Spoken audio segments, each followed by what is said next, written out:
P-Funk was not only music, it was a movement. At the center of the P-Funk organization was George Clinton and another man, Bootsy Collins. As part of Parliament Funkadelic and Bootsy's rubber band, Bootsy began to lay the foundation for what we know today as funk, a sound that many have tried to imitate, but few have duplicated. Bootsy is a native of Cincinnati and skyrocketed to national acclaim in the 1970s, but we haven't heard much from him lately. And that was to our disadvantage, but Bootsy is back with a new LP and a whole new generation of fans to capture. Joining us now, William Bootsy Collins. Man, it's a pleasure to have you on the show today. Hey, the pleasure's all mine, man. And I'd just like to say, for y'all that don't remember me, I'm the boy with the street degree. Bootzilla's here, Bubba. Yeah. How you doing, Donnie? I'm doing great, Bootsy. Everything's funky fantastic. You look great, man. I love the get-up. I'm just glad to be back out in the streets and waving my P-Funk flag, you know, and I think everything's going to grow in that direction. Oh, yeah, no question. Well, you're in a position now where you... Wait a minute, excuse me, but is this a pick? Yeah, that's to keep everything in order, you know. Keep everything right, you know. We have to... You know, we're gonna have to get you to stand up and show this outfit from head to toe, because this outfit is live. Am I yeah, well, why not? Can we get a shot of this now? Live and in thrilling color? Is that the camera? Yeah. What's happening, George? Huh? Told you I was gonna be on TV, man. All right. Wait, what's with the handcuffs, man? Oh, this is to keep the funk locked up. Keep the funk on the one. You know, your funk can sometimes be used against you, but I figure if I keep it locked up, it'll be all right. You know, a lot of people have faked the funk. I understand when that happens, your nose is sure to grow. Oh, yeah, long like a... And see, like the barbers that used to cut noses, they're not around anymore. So it's like you have to not fake the funk. You have to be on it. You gotta be on it. So now we're down with the P-Funk. Nothing but the funk, so help me funk everybody. You know, One Nation Under Groove, that was about 10 or 11 years ago, wasn't it? Yeah. I think that was probably the most successful timing far as peaking of the P-Funk. You know, and I guess the kids, if they are older than maybe 18, I think they probably, you know, don't know nothing about the P-Funk. Right. So it's like they used to funkin' as funk got watered down, you know, as we came along with your doobie and your funk and, you know, the average white band. And I mean, you know, it's all kind of funk mixed into the funk, but it's only one P-Funk. That's pure funk. Pure funk. Funk for a purpose. Here we are, one more time. When you guys are really happening, obviously, I mean, you were so hot, and it was really a street happening, wasn't it? Yeah. I think, Donnie, it's like funk then of the 70s was like the rap music of today. You know, it was like right off the street, and it was like so illegal. I mean, when we was coming through Georgia myself, it was like funk was a bad word to say. Right. You know, and so when we came through, it was like, it wasn't really the thing to do, you know. Yeah. You know, it was like, God, who are these strange guys, you know, and they talking about funk this and funk that, you know, and it really wasn't a thing to do because you couldn't actually, everybody couldn't dance to it, you know. So I think Prince came along and kind of legalized funk as you can dance to it.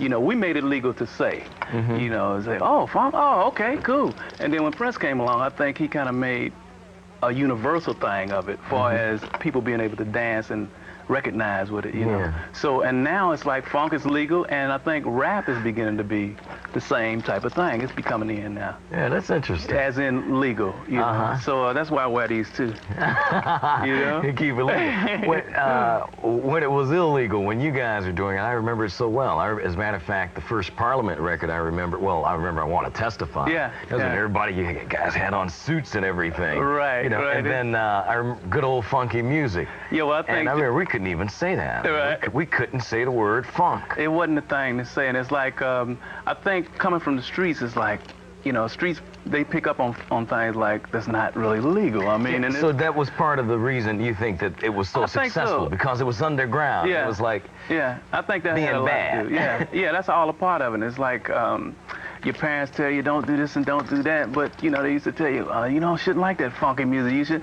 but kids want to love it that much more. You know, and like I said, it's the same thing happening with rap. So what I think is gonna happen is P-Funk and rap is going to be the next phase. Oh, really? Yeah. Combination of what you do with Kool Moe Dee. The Kool Moe Dee serious throwdown rap. It's up against the wall, you know, it's against the law, but we're going to do it anyway. You know, so it's one of those kind of things. I think that's what's getting ready to happen, you know, and hopefully we'll be a part of that. Well, it looks like you already are. I mean, we're playing Party on Plastic. Yeah. It looks like it's doing pretty well across the country for you. Yeah, I think so. And it takes people like yourself, man, that believes in the P. You know, because always have. yeah, but you know, it's like it has to be made legal all over again. Yeah. You know, because it's going to be a new vibe. Why did it fade when you guys are? I mean, you guys are on top of the world, filling up major venues all across the country. I mean, major concert tours. Yeah. Then it just stopped. I think what it was, Donnie, is like it's like anything. When you get so successful and so used to doing stuff, you get comfortable at it, you know, and it's like we stopped fighting like we was losing. You know, everything me and George touched, it turned to gold, platinum. I mean, everything we was doing was just great. And you know, we was just having fun, but it was like everybody else still had their hand out. The more money we had, the more, you know, money, and instead of slapping five, the mug was put something in their hand, boy. You know, and so it stopped being fun and, you know, all of that. So I think the time out done the P-Funk real good, because now it's like time for it again, and plus the people are hungry again, because they want something new. And I figure with it coming back around, the rap is like done put it in the focus of the funk with James Brown. And you know, like before, after James Brown, there came P-Funk. Right. So here we are again. So now, in introducing you, I said the original P-Funk. Yeah. But wouldn't that actually go back to James? Well, James, I think, started the funk music, funk music as it was. I think we started the funk movement and called it P-Funk, you know, uncut funk. And the reason we had to call it P-Funk was because everybody started funking and didn't know how. And we had to come around and say, well, this is a pop wow. You know, it's a party on plastic, it's a war on whack. The king is here, Bootzilla's back, baby. Yeah, but never does a bubble. One of them kind of vibes, Donnie. With that, we'll just go right into Party on Plastic from Bootsy on Video Soul. Drop the bomb. Shoot your best shot. All right, we're back. We're with Bootsy Collins. We just got a call from George Clinton. Yeah, he's checking out the funk, man. He said I was making a little bit too much sense, man. Yeah. I think I understand. I can hear that logic. Right, George? How'd you and George meet? Let's see. It was a while back. Some girl in Detroit introduced me to George. We was playing at this club called the Love Club. And she came by and said, you know, we was like dressed in hot pants. We had just been over in England with James Brown, so it's one extreme to another. So we was over there checking out the Europe vibe, and they had on like their hot pants, and the girls was wearing chains and stuff like that. So we kind of brought the stuff back over to the States. And as soon as we get back, we kind of leave James and start hooking up our own thing. It was called the House Guests at that time, and we was doing clubs and stuff in Detroit. And she said, oh, man, y'all got to meet George, because, man, y'all so wild. I mean, y'all would be perfect together, you know, because we was looking crazy, and, you know, Funkadelic had a crazy thing, you know. It was like, man, y'all are the perfect match. So she took us over there, you know, and I met George, and he said, hey, man, what's happening, blah, blah, blah. And right off, you know, it was like, whatever's happening, you know, this is it, man. This is it. So it was one extreme to another, man. It was like, but it was all in the name of the funk. Yeah. You know. What year was that? That was 1973. Wow. You know, yeah, so we've been funking for a while. Now, you were playing with James for a while. Yeah, I started with him in '69. I think I was around 15. And we were like the session musician over at King's Records. And I think that's where, well, I know that's where I met James at, because he came in one day and he was doing a session called Lick and Stick. And his I remember that. Yeah. And his bass player took off and went somewhere to get a hamburger or something, and we was always around because we was all excited. You know, me and my brother and the drummer, we always wanted to play with James, you know. So it was like, oh man, I said, man, it'd be great if I could get to play with James, you know.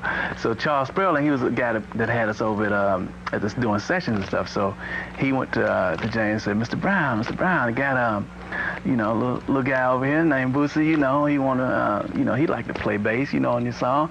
And he said, yeah, well, bring him on in. Let's see what he can do, you know. So I got in there and, you know, got the squirming around there and got a little funky thing happening. Said, that'll work, roll the tape. Matter of fact, turn the tape off because they had rolled it already. Oh, really? Oh, they were quick. They were quick, man. And the song was overdone, and that's when I first met him. Is that right? Oh, yeah. Next thing we know, we heard the song on the radio. You know? Probably that night, knowing James. You know, so that was the first song. Now, the first gig that we had hooked up, we were in Cincinnati doing benefits. I don't know who it benefited, but we were doing like benefits. Wasn't benefiting us, man. We was barely getting gas money, you know, to go to the gig. But it was all cool because we was just getting into it and we liked it to play. You know? So we was playing at this club called the Wine Bar, and Bobby Bird called us and said, hey, man, we need y'all to come down right away. You know, James' band is quitting, man, and, you know, y'all always wanted to know him like a book, man, because we knew every song, you know, just like that. So he called us, man, and said, y'all gonna be ready now? We said, we ready right now. We was ready yesterday. So they flew in on James' Learjet. And matter of fact, that's the first time I flew, man. That was heavy. Is that right? First time you flew on James Brown's Learjet? Yeah, it was real heavy, man. So he came and got us, and we took off. We took off Cincinnati around 6 o'clock. The gig was at 8 in Columbus, Georgia. So, man, we took off, and we get there to the gig. It's like a big auditorium. And, you know, we got jeans and stuff on. We were right out of the street. And this is during the time of, you know, like the Love and Peace and Acid Trip was going on. And the jeans and the bleach, you know, that kind of thing. So we had all that crazy stuff on, T-shirts and everything, tore all up. So we walked through the auditorium, man. The kids looking at us like, who is these mother? And they waiting for James Brown, right? Who is these crazy looking mother? So we went on up to the thing, you know, and we seen James' band and they're arguing, and we seen Mr. Brown. Mr. Brown had one of the cats up in the car. I'm like, man, look, you gonna play? So it was like, you know, and we said, wow, we walked down here into this? You know, it was like, whoa, man, this is like unheard of, because we looked at James, you know, man, this never be, you know, we could never play with James. And then he came out and said, all right, Bootsy, y'all ready? Let's go, you know. So just like that. We hit the stage, man. He said, Cold Sweat. And we was in it. We was in it like a mud. And every song, man, he just called it out. He turned around. When he did his spin, he turned around, called the song out, hit him. We hit him with the song. And people didn't know nothing, man. All they knew is they was jamming, James Brown, you know. They didn't know it was a new band, you know. And it was all cool, man. Cause after that night, it was like we went on to Europe. We went on to Africa. You know, I just met one of the brothers out there in the back. He remembered us from Lagos, Nigeria. Oh, really? Yeah, man. Yeah, man. He's the first one I ran into when I came in there. I said, man, this is heavy, very small world. Do you still talk to James? I haven't talked to him for about a year. Okay. You know, he was in New York, and as a matter of fact, he was cutting his record with Full Force. Yeah. Right. Yeah, and that came out, and that did really well. It's still doing good. Yeah. You know, so yeah, man. I mean, he's king, man. I tell you, James was, I know for me growing up, I mean, there was no one in the world bigger than James. Yeah. The president wasn't as important. Well, I as think JB. we probably came up around the same time, so it was all the same kind of vibe, you know, same vibe. But I never imagined playing with him, you know. My biggest idol was my brother, you know, Catfish, because I never looked at it outside of that, you know. Like, I just want to learn how to play guitar. And then this came through, it was like, oh, man. Then I had to go buy me some big glasses, man. Gee, as a matter of fact, Donnie. Yeah, we got to. Now, these glasses, you said you're actually going to put these out, you're going to market these, huh? Yeah. And, you know, you got to adjust your ear. These things are pretty, you know, they're pretty heavy. I know, man. Well, you know, you got a strong face, man. You got a heavy guy here, man. You gotta have a strong face to hold these. Yeah, well, you gotta put them on so you can see what you're doing, what you ain't doing. Yeah. Okay. So let me tell you, these glasses are actually gonna have a micro cassette right in the middle here where you're looking at. Yeah. Now, you're not gonna have a little equalizer. Oh, yeah. Are you serious? Gonna be equalizer in the middle? You got to have it, man. And then on the side, gonna have speakers come around. Right around in your ear. Right in your ear. So you can hear where in the funk you coming from. Yeah, that's what you can see where you're coming from and hear where you're coming from. And hear where you're coming from. Yeah, that's what it's all about. And hear where the funk you coming from. Funk when you're dirty with the lights on. And it'll be a radio too. Yeah. That's incredible. Yeah. Those look pretty cool on you, Don. Yeah, I love them, man. You gonna let me get out of here with them, man, or what? Well, I tell you, if you want to leave them, I won't complain about it. it.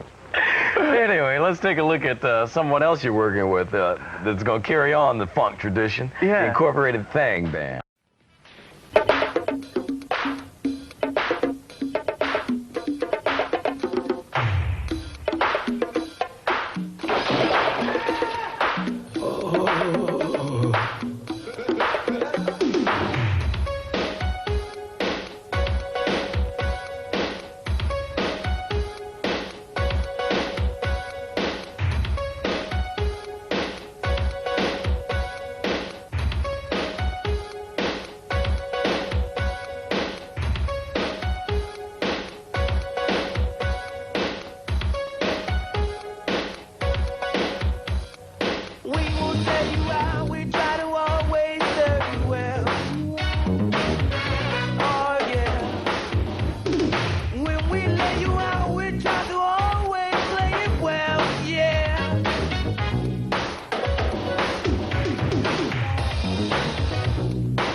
stepping and cracking and jacking their backs like chiropractors cracking backs.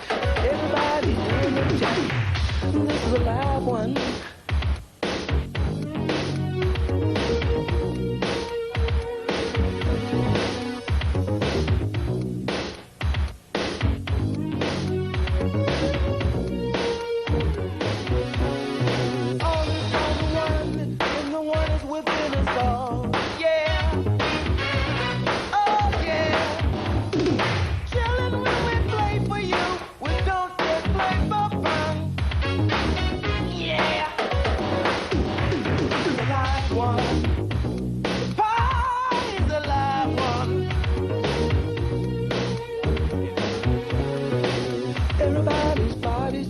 Stepping and cracking and jerking their backs like chiropractors cracking backs.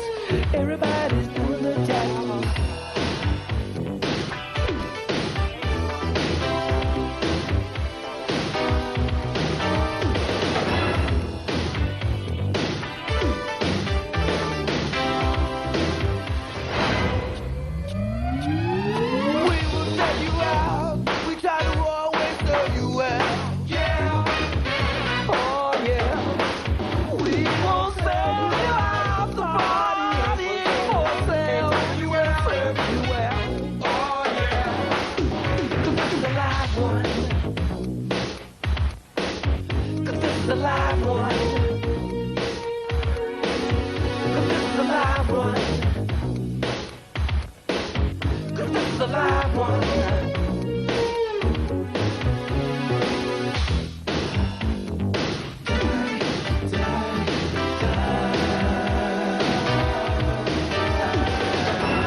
Everybody's body's jacking, stepping and cracking and jerking their backs like chiropractors cracking backs.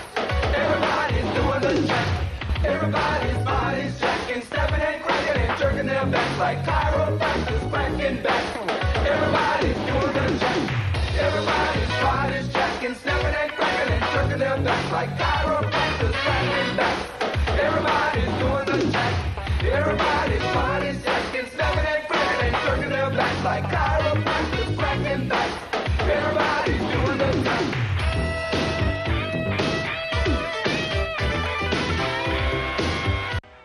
That's the Incorporated Thang Band on Video Soul. Bootsy Collins is behind that project. How'd you meet up with these guys? Well, it's a few pieces that George Clinton had put together from some of the funksters in Detroit. And, you know, we had did the track, George and myself and a couple of the guys. And, you know, we figured, you know, somebody's got to get on out here. And at that time, our stuff wasn't coming out yet. So we figured, you know, we got to get somebody out here. So it just happened that they were like the first ones, but it also happened that all of the stuff is coming out at the same time. Yeah, you know, right. because this was supposed to have been released, I think, last year. Oh, really? Yeah, some of the stuff that we had did on this LP. Yeah. You know, so it's like, but it just all, somebody who was ever controlling this, man, got a hand in it somewhere, you know. I'm just glad to be a part of it, man. So you got that thing happening, now we've got your thing happening. Yeah. What's George doing? George will be coming out around October 26th, which is my birthday. And don't forget that, George, by the way, man. I want a new spaceship, fella. Okay? So he'll be coming out, you know, in around October. And, you know, we're looking forward to hooking the thing back up, you know. So, you know, people are waiting on it. We tired of waiting. You know, it's time to throw down. We're fighting like we're losing. Yeah. You know, and that's all I want to do is fight like I'm losing, man. I don't even never want to know when I'm winning. I don't even want to know when I'm #1. You know, just tell me I'm losing and I'm cool. I'll keep fighting. Is that right? Yeah, I'll keep fighting. What's the strangest thing that you can remember, the strangest incident that happened to you guys during the Parliament Funkadelic days? One time we was in Hampton, Virginia, and me and George used to do, you know, most of the interviews and stuff. So we went to this this record, some kind of record store that was like, and they knew we were coming, you know. And it was like when we were really first starting, and it was like people were, oh man, let's see these cats. These cats is I mean, you know, was into that. So it was like, we went to the mall, and we had been getting attacked lately during that time. But you know, George coming from the Funkadelic and myself, it was like, didn't nobody never chase George because he looked so crazy, you know. And I'm his sidekick, so it was like, you know, you don't chase them guys, you know. Them guys, you don't know what them bugs might do. So it's like, so we wasn't used to people chasing us, okay? So it's like, you know, down, you know, we go down there and throw down, you know. So we gets down to the record place, and all these kids is like, screaming and stuff, you know. And me and George looked at each other like, who's going first? I ain't, you know. It was one of them kind of things. So we decided to walk on off like we was cool, you know. So we put our fun glasses on, you know, and we got out, walked down. People was screaming, and we playing like, you know, yeah, you know, that vibe. So we ease into place, so they let us get in, you know. And I guess the fans say, yeah, and they get in, but when they come out, we're gonna show them boys something. So we come out like we cool. Man, I ain't never seen George take off like that. I mean, I was right behind him, and my legs are longer. You know, the boy had the platform shoes on, big old, you know. I said, oh, man, but we made it. We made it out there right in front of the bus. After we got in front of the bus, the bus driver locked the door on us. We couldn't get in, so they got us right there. Oh, really? Wore us out, man. Wore us out. So I think that was like the first time I started realizing, I think we better get this part of it together. We never thought about the fans chasing us. You know? Right. Because we right off the streets, man. I mean, you know, we did the chasing. You know, so it was like, ah, man, this is heavy. You know? So that was a whole new experience. And now I look forward to whatever it is, man. I will try to be ready for it. Yeah. You know, Pulse Magazine referred to you as the Robin Williams of funk. That's pretty good. That's pretty close, too, man. I like that. I like that. I like to be compared with stuff like that because I guess that's what it looks like with a cartoon mind, you know? Yeah. And that's what the funk is, really. The funk is here to bring fun back in the, you know, whatever you do. It ain't just got to be music. It's just to let you know that, hey, it's a party. I mean, you know, it's a party, but we take care of business, but it ain't got to be that serious. Yeah, it's like fun. like you do your show, man. That's like, you know, people get good vibes from that. They have fun, you know, when they turn on the station and then, you know, with a cool vibe, giving up the funk, you know, and it's like, they get into that, you know, but if you're in a drag mode, I mean, you know, kids, that's like time out. You know, it's like time out. And one other thing, Donnie, I want to hook you up with before we get off of here. I know you didn't know nothing about this, man, but you've been giving up the funk for a long, long time, man, and I want to present you to that, man, because you've been holding up the funk banner for a long time. My man. You know? This is beautiful. You know what I'm saying? Let me read it to him. To Donnie Simpson for breaking all funk records, especially Party on Plastic. Keep on funkin'. Bootsy Collins, 988. Thanks, man. You deserve it, man. But I feel like I'm supposed to wear this on a suit. Hanging out with you. You know, this will be my medallion. Oh, we got one for you, man. We got Oh, man. That's beautiful. But Thank you very much. That's you, man. That's really nice. Thank you, Bootsy. I know it wasn't a part of the show, but we had to do it, man. Yeah. We had to do it. Well, you know what? Well, I'm going to bring them back. I'm going to bring them pair, a real pair back. Yeah, this is just That's demo. the demo, yeah. This is the demo. They're going to put these together, and you'll be able to buy them really soon. Oh, yeah. Okay. But like I said, I got to bring you a special pair, man. The ones with the thing to go up. I can't wait. You know? Hey, man, continued success to you. Thank you, Give George and all the fellas my best. All right, we'll do. Bootsy Collins, our guest today on Video Soul. We'll be back in a minute.